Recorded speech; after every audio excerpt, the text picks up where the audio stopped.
नमस्ते दोस्तों, स्वागत है आपका cPanel गुरु के इस नए एपिसोड में। आज हम देखने जा रहे हैं MySQL डेटाबेसेस cPanel में। ओके, आज तक हमने देखा था फाइल सेक्शन हम पूरा कर चुके हैं अब तक। और फाइल सेक्शन में हमने देखा था file manager, directory privacy, disk uses, web disk, FTP accounts, FTP connections, backup wizard, ये सब हम देख चुके हैं। ओके, GIT हम बाद में देखेंगे जो कि बहुत बड़ा सब्जेक्ट है। तो आज हम डेटाबेसेस सेक्शन देखेंगे। ओके, डेटाबेसेस सेक्शन में आज हम ये इशू देखने वाले हैं, what is cPanel databases, what are cPanel, what are uses of databases, where can I find the databases, how to create databases, how to create MySQL database user and how to assign the database user। दोस्तों, आज का ये video शुरू करने से पहले मैं आप चाहता हूँ कि आप इस वीडियो को लाइक शेयर ज़रूर कीजिए, क्योंकि न्यू टेक्स को ये वीडियो आप ज़रूर इस वीडियो को लाइक और शेयर कीजिए। Thank you. तो शुरू करते हैं आज का ये वीडियो। पहले सब्जेक्ट है what is the MySQL databases. Database is a set of tables. Database होता है set of tables. Set of मतलब अ बंच ऑफ टेबल्स। जैसे एक टोकरी है, उसमें 5-10 हमने आम रख दिए, वो मतलब एक डेटाबेस हो गया। ओके, तो रोज़ एंड कॉलम्स। अभी table, what is table. Table क्या होता है? टेबल होता है set of rows and columns. अब set of rows and columns, rows मतलब क्या हुआ फिर? रोज़ मतलब कॉलम्स। पहले कॉलम देखते हैं, कॉलम क्या हुआ फिर? कॉलम होता है एक यूनिक आईडी, जैसे नेम, डेट, ईयर, ये जो हो गया है ये कॉलम्स में आएंगे। और रो में क्या आएगा? अमूल। अमूल का एज क्या है? अमूल का एज आएगा, अमूल का एजुकेशन आएगा, अमूल की बर्थडे आएगी, ये रो में आएगा।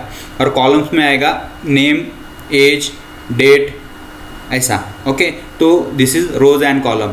अभी जो MySQL डेटाबेस होता है ये RDBMS टर्मिनोलॉजी पे डिपेंड होता है। RDBMS टर्मिनोलॉजी क्या होती है?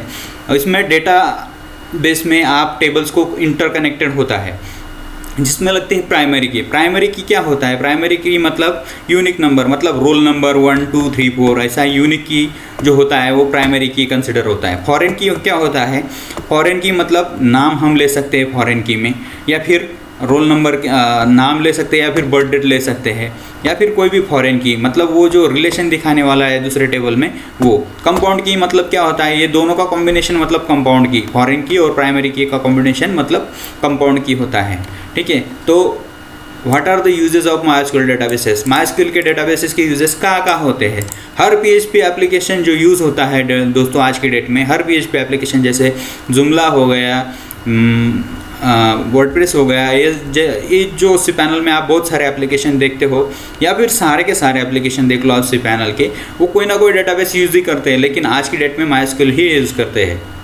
अब MariaDB नया डेटाबेस आ चुका है, तो MariaDB आज के डेट में बहुत सारे सर्वर्स पे इंस्टॉल्ड है। लेकिन पुराने क्लाइंट कोई MySQL डेटाबेस यूज़ करते हैं। आज का करंट वर्जन MySQL का 5.6 चल रहा है, लेकिन MariaDB का 10.13 चल रहा है। तो आप कोई भी यूज़ कर सकते हैं। तो मैं डेटाबेस सेक्शन कहाँ पे मिलेगा मुझे cPanel में? डेटाबेस सेक्शन जस्ट एग्जैक्ट नीचे होता है फाइल्स के। ओके, तो हम यहाँ से डेटाबेस सेक्शन देख सकते हैं। आप ये मिनिमाइज़ करके मूव भी कर सकते हो, ऐसे कहीं भी आप इस सेक्शन को उठा के रख सकते हो, तो इसका कोई ज़रूरत नहीं है। लेकिन आप डेटाबेसेस अगर सिलेक्ट करोगे, सर्च करोगे cPanel में, तो आपको ये डेटाबेसेस मिल जाएगा। Okay, how to create a MySQL database. MySQL database create करने के लिए हम इस सेक्शन को यूज़ करेंगे। से यहाँ पे आ गए हम। यहाँ पे आने के बाद हमें यहाँ पे क्लिक करना है MySQL डेटाबेसेस पे।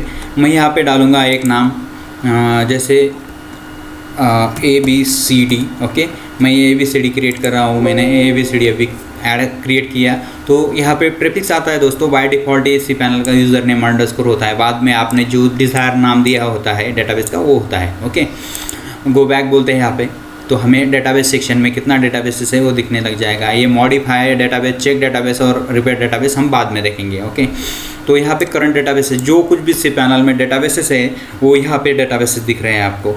अगर मैं इनको डिलीट करना चाहूँ तो यहाँ से डिलीट कर सकता हूँ। मैंने अभी ABCD डिलीट कर दिया, और ये 1 भी डिलीट करने के लिए मैं यहाँ पे ओपन करता हूँ, तो मैं यहाँ पे ये डेटाबेसेस डिलीट कर सकता हूँ। परमानेंटली डिलीट करना है तो मैं यहाँ पे डिलीट कर सकता हूँ। ओके, ये भी डिलीट कर देता हूँ मैं। तो आपको यहाँ पे सिर्फ 2 डेटाबेस दिखेगा, एक मेरा वर्किंग डेटाबेस है और ये एक सैम्पल डेटाबेस अमोल का एक सैम्पल डेटाबेस। ओके, तो हम यहाँ पे नीचे आते हैं, यहाँ पे नीचे हमें दिखेगा MySQL यूज़र्स। ओके, तो हम यहाँ पे यूज़र ऐड करेंगे, अमोल ही यूज़र ऐड करूँगा मैं, क्योंकि एक नाम रहा डेटाबेस का और डेटाबेस के यूज़र का तो प्रॉब्लम ज़्यादा नहीं होती, मुझे कॉन्फ़िगरेशन फाइल में डालना पड़ता है ये। तो सिंपली मैं एक ही डेटाबेस और एक ही डेटाबेस का यूज़र, एक ही डेटाबेस का नाम और डेटाबेस का यूज़र नेम सेम रखूँगा, तो मुझे दिक्कत नहीं होती है आगे चल के। तो मैं अमोल चूज़ करता हूँ। यहाँ से पासवर्ड जनरेटर होता है, ये cPanel का डिफ़ॉल्ट पासवर्ड जनरेटर होता है। अगर मैं यहाँ पे कोई भी पासवर्ड डालूँ और वो बगी होगा या फिर सिंपल होगा तो वो हैक हो सकता है। हैकर आपके डेटाबेस के पासवर्ड के पीछे ज़्यादा होते हैं, खास करके वर्डप्रेस डेटाबेस के पासवर्ड के पीछे होते हैं, क्योंकि वो डेटाबेस हैक करके कुछ ना कुछ करना चाहते हो और उनको पता नहीं क्या आनंद मिलता है, लेकिन वो आपका डेटाबेस हैक करना चाहते हैं। और ख़ास करके आप इनसिक्योर पासवर्ड मत यूज़ कीजिए दोस्तों।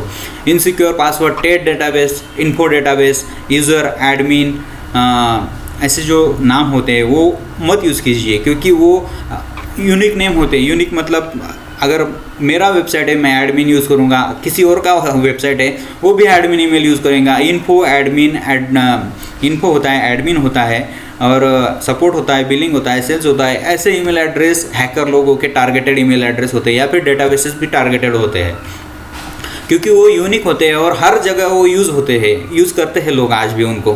तो वो टारगेट करने का इजी रहता है। ये नहीं हुआ तो उसका चक्कर पास हो जाएगा, उसका नहीं हुआ तो उसको मैच हो जाएगा, उसका नहीं हुआ तो उसको मैच हो जाएगा, ऐसे करते ही रहते हैं, रैंडम ट्राइंग करते रहते हैं वो।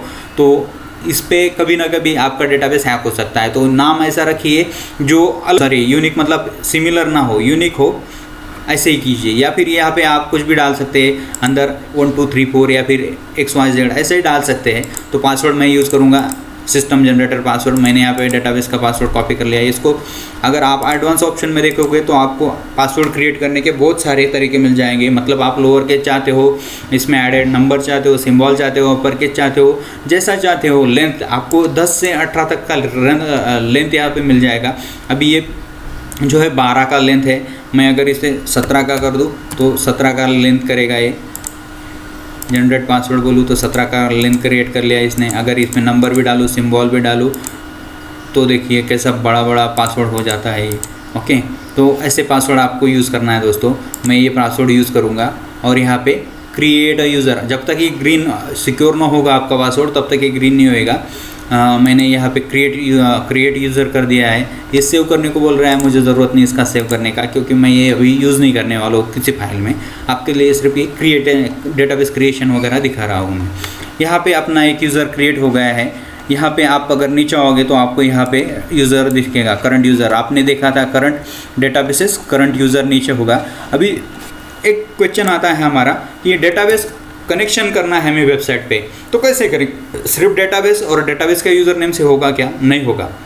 डेटाबेस को परमिशन चाहिए होता है कि आप उसमें क्या कर सकते हो। जैसा मेरा घर है, अगर मेरे घर में किसी को एंट्री देना है, एक यूज़र है उसको एंट्री देना है, तो उसको मेरा परमिशन लगेगा कि साहब आप क्या कर सकते हो, टीवी चालू कर सकते हो, नहीं कर सकते हो, फ्रिज खोल सकते हो, नहीं खोल सकते हो, तो मेरा फ़ोन चेक कर सकते हो, नहीं चेक कर सकते हो, आप क्या कर सकते हो, आ सकते हो, चेयर में बैठ सकते हो, पानी मांग सकते हो। ओके, यही आपका काम होगा उधर, उसके आगे नहीं जाने का। मतलब वो बैरियर हमको सिलेक्ट करना पड़ता है। तो यहीं पे हम देखेंगे कैसे करना है ये ऐड यूज़र टू डेटाबेस। कैसे करेंगे ऐड यूज़र टू डेटाबेस? यहाँ पे सिर्फ आपको यूज़र सिलेक्ट करना है। यहाँ पे मैं सिलेक्ट करूँगा अमोल यूज़र। मल्टीपल यूज़र होते हैं, यहाँ पे आप सिलेक्ट कर सकते हो। जैसे ये ड्रॉप डाउन में दिख रहा होगा आपको गुरु WP 514, ये एक यूज़र है और अमोल एक यूज़र है। तो मैं यहाँ पे डेटाबेस का नाम भी वैसे ही होता है, तो सिमिलर नाम है, तो मैं यहाँ पे अमोल ही चूज़ करूँगा, उसको बोलूँगा ऐड।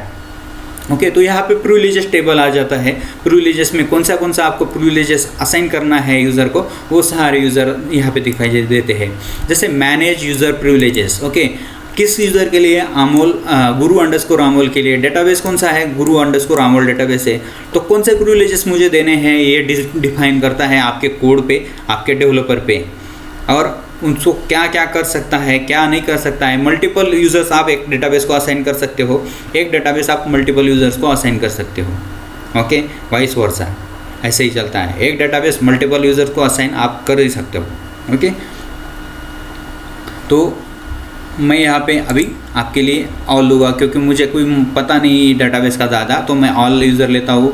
और वर्डप्रेस वगैरह, जुमला, ऐसे डेटाबेस के जो होते हैं इशू आते हैं तो हमें सब ये सिलेक्ट करने पड़ते हैं। या फिर आप यहाँ से रिसेट कर सकते हो। फिर से मैं सिलेक्ट करूँगा ऑल और ये मेक चेंजेस करूँगा। ओके, गो बैक बोलूँगा यहाँ पे। तो हम यहाँ पे आते हैं। अभी यहाँ पे आपको दिखाई दे रहा होगा यूज़र असाइन हो गया। अगर ये यूज़र असाइन नहीं होता तो यहाँ पे यूज़र नहीं दिखता है दोस्तों। मैं रिमूव कर रहा हूँ आपके लिए ये। Go back, revoke MySQL privileges कर दिया है, मतलब यूज़र अभी डेटाबेस को असाइन नहीं है। यहाँ पे आप देखोगे कि यूज़र प्रिविलेजेस नहीं है, तो ये डेटाबेस किसी को कनेक्ट नहीं हो सकता है। आपको वेबसाइट पे कनेक्शन के लिए डेटाबेस अवेलेबल नहीं है। जब तक यूज़र आप असाइन नहीं करोगे तब तक आपको डेटाबेस कुछ भी नहीं करने देगा, कोई भी एक्सेस नहीं देगा। ओके, तो हम यहाँ पे यूज़र असाइन करेंगे। फिर से ऐड यूज़र टू डेटाबेस। ये प्रिविलेजेस पूरे असाइन कर दिए मैंने। Go back,